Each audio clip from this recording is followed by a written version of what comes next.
market news now, global shares fell before a crucial vote in Washington on the U.S. debt ceiling. For any investors hoping for a sustained bounce in Chinese growth after the elimination of stringent COVID-19 restrictions late last year.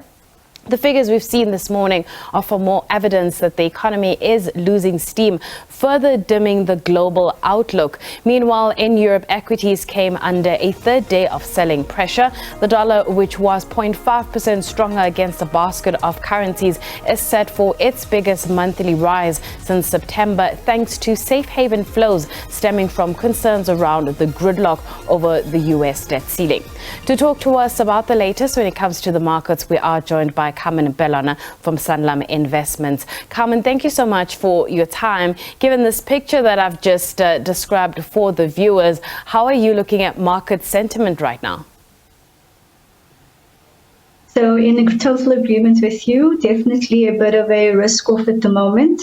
Lots of concern. I think a collective sigh of relief, though, relating to the U.S. debt ceiling and the resolution that is coming about there.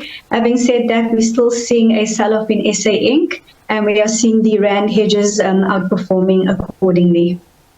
So earlier this morning on Sens, we got news that Implats to take control of Royal Bafokeng Platinum, and this is as the PIC agrees to sell its share. Does this now make more sense than it would have had it been a Northern Platinum takeover of RB Plats? So it's been a long time coming. I think this was the one catalyst that had been flagged as that had the ability to push it over for Implats. I definitely do think that the market is now probably more comfortable that there's a resolution. It's now a subsidiary and part of the Implats group. Keeping in mind also that PIC remains the biggest shareholder in both Implats and in Northern as well.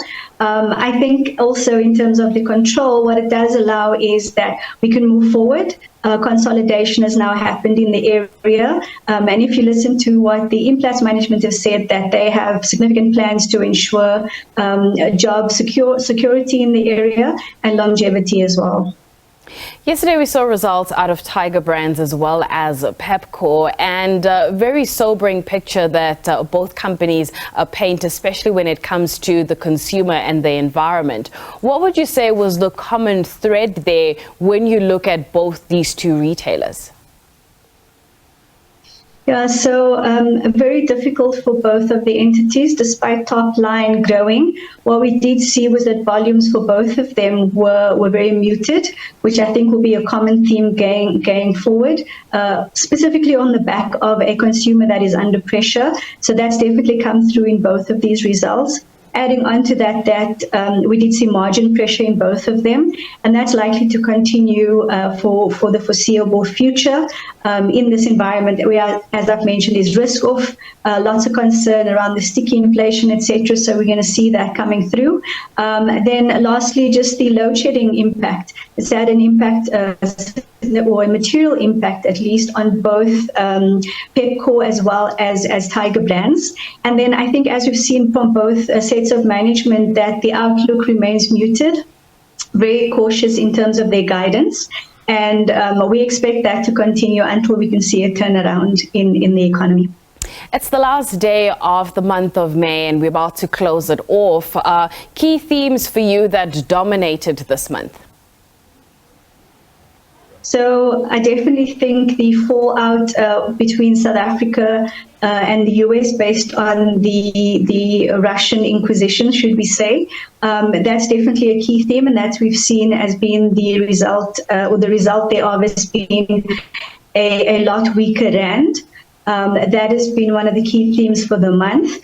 Adding on to that, recession concerns remain. Inflation remains high, albeit going in the right direction eventually, but we're still collectively holding our breath.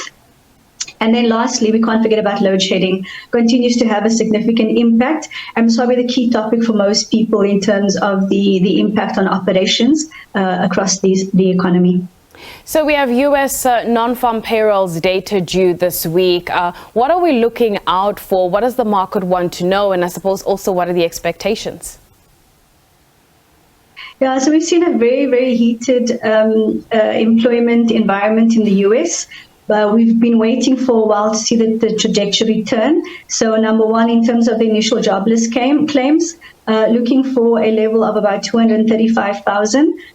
Previously, we had 229,000. And then following that, we're also looking at that non-farm payroll number, as you've mentioned.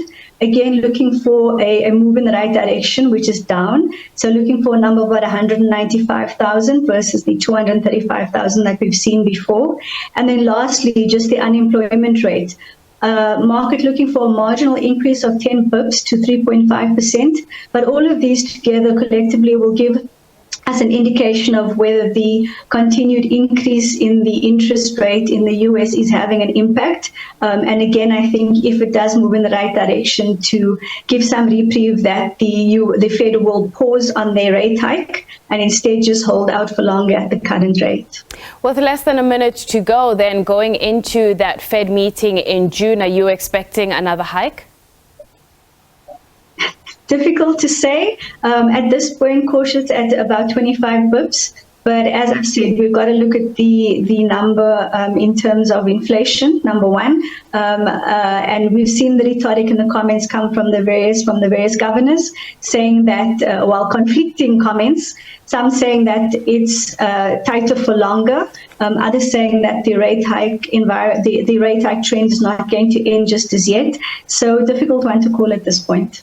Carmen, thank you so much for your time this afternoon. That is Carmen Mpelwana, who is from Sanlam Investments. We're going to take a quick break. When we come back, we'll have more news for you, so stay tuned.